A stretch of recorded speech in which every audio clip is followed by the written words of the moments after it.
Doctor Mohammad Yunus সাহসিকতার পরিচয় দিয়ে বাংলাদেশি পাসপোর্টে এখন থেকে আবার ঘোষণা করছে পৃথিবীর সব দেশে তুমি ঘুরতে পারবা, কিন্তু ইসরায়েলে আর তুমি ঘুরতে পারবা না। ডক্টর মোহাম্মদ ইউনূসকে স্যালুট জানাই। যেই কাজটি অনেক দিন পর্যন্ত আমরা বলে এসেছি, কেউ করতে পারেনি, সেই কাজটি আপনি করে দেখালেন। আপনাকে স্যালুট, আপনাকে ধন্যবাদ। ডক্টর মোহাম্মদ ইউনূস তো কারো কাছে বন্দী না। আপনার কাছে তেল দিতে যাবে কেন? আপনার কাছে পান দিতে যাবে কেন? আপনার পাও চাটবে কেন? তিনি কাউকে পরোয়া করেন না। তিনি পৃথিবীর কোন শক্তিকে পরোয়া করেন না। তিনি বাংলাদেশের মানুষের জন্য যা ভালো সেই সিদ্ধান্ত নিতে পছন্দ করে চলেছেন, এখন পর্যন্ত করছেন। আপনারা জানেন আমি এই কথাগুলো বোল্ডলি কেন বলছি।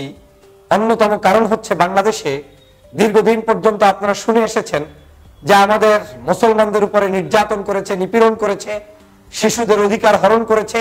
বিশ্ব দরবারে যেই দেশটি একটি সন্ত্রাসী দেশে রূপান্তরিত হয়েছে, সেই দেশে আমাদের পাসপোর্টে নিষিদ্ধ ছিল যে আমরা সেই দেশ ভ্রমণ করব না। কিন্তু সেই দেশ আমরা ভ্রমণ করব না, কিন্তু ভ্রমণ করতে না চাইলেও আওয়ামী লীগ সরকারের আমলে সেই দেশে ভ্রমণ করা ওয়ান কাইন্ড অফ অফিসিয়ালি বাধ্যতামূলক করেছিল। আমাদের পাসপোর্টে একটি শব্দ সবসময় লেখা ছিল যে আমরা পৃথিবীর সমগ্র দেশে ঘুরতে পারবো, এক্সেপ্ট ইসরায়েল, এই দেশে আমি ঘুরতে পারবো না। তার মানে বাংলাদেশের নাগরিকদের অধিকার নেই, পৃথিবীর সব রাষ্ট্র ঘোরার অধিকার আছে, শুধু ইসরায়েলে আপনার প্রবেশ করার কোনো অধিকার নেই। কিন্তু আওয়ামী লীগ কত বড় মিথ্যাবাজ, ধোঁকাবাজ একটি আদর্শহীন দেশ শাসক ছিলেন, যারা বাংলাদেশের মানুষের সেই অধিকার, সাংবিধানিক অধিকার, পাসপোর্টে লেখা একটি বিশেষ অধিকার যে আমি যাব না সেখানে, ওই দেশে আমি যেতে চাই না, সেই জায়গাটায় অধিকারকে ক্ষুণ্ণ করে আবার সেই ইসরায়েল শব্দটা উড্ড করে দিয়ে তারপরে পাসপোর্টকে উন্মুক্ত করে দিয়েছে পৃথিবীর সব দেশে যাওয়ার জন্য।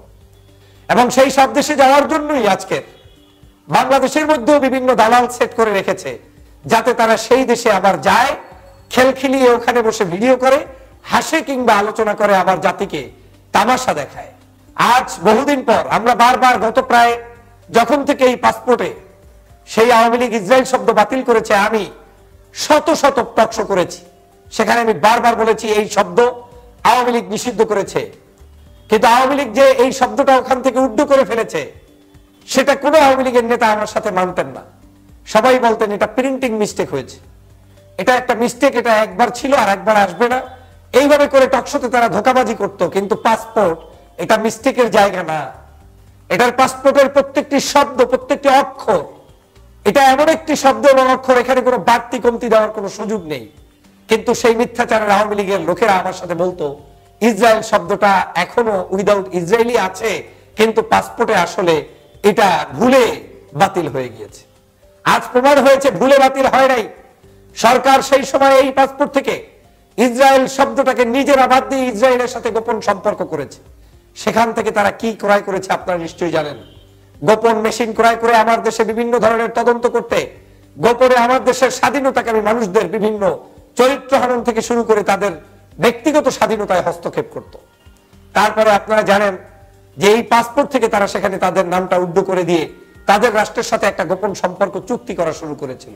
তারপরে আপনারা এও জানেন যে আমাদের দেশে একদিনে পরপর দুটো বিমান ওই দেশ থেকে এসে স্বাধীনতার পর এই প্রথম যে আমার দেশের এয়ারপোর্টে আমরা জানি না বিনা অনুমতিতে সেখানে তারা নেমে সেইখানে স্টে করেছে, এমনকি ওয়ান নাইট স্টে করেছে সেই বিমান।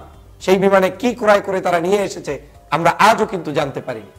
তো ডক্টর মোহাম্মদ ইউনূসকে আমি এই জন্য ধন্যবাদ জানাই যে ইউনূস এখন এই পাসপোর্টের ইসরায়েল শব্দটাকে আবার পুনর্বহাল করেছে। ডক্টর মোহাম্মদ ইউনূস সাহসিকতার পরিচয় দিয়ে বাংলাদেশি পাসপোর্টে এখন থেকে আবার ঘোষণা করছে পৃথিবীর সব দেশে তুমি ঘুরতে পারবা, কিন্তু ইসরায়েলে আর তুমি ঘুরতে পারবা না। সে কারণে আমি ডক্টর মোহাম্মদ ইউনূসকে স্যালুট জানাই। যেই কাজটি অনেক দিন পর্যন্ত আমরা বলে এসেছি, কেউ করতে পারেনি, সেই কাজটি আপনি করে দেখালেন। আপনাকে স্যালুট, আপনাকে ধন্যবাদ। আমি এই জন্যই বলছি, বাংলাদেশের মানুষের আবেগ দেখুন, বাংলাদেশের মানুষের চিন্তা দেখুন। মাত্র গতকালকে আমরা বাংলাদেশে ঐতিহাসিক সোহরাওয়ার্দী উদ্যানে যে বিশাল সমাবেশ করেছি, এই সমাবেশে প্রমাণ হয়েছে, আমার দেশ পত্রিকার মজলুম সম্পাদক মাহমুদুর রহমান নিজে ইন্টারভিউতে আমার সামনে বলেছেন যে তিনি আশা প্রকাশ করছেন এই সমাবেশে কমপক্ষে 10 লক্ষ লোকের সমাগম, তার চেয়ে বেশি লোক হয়েছে। চিন্তা করে দেখেন তাহলে এই মানুষগুলো এসেছে কোন রাষ্ট্রের পক্ষে আর কোন রাষ্ট্রের বিরুদ্ধে?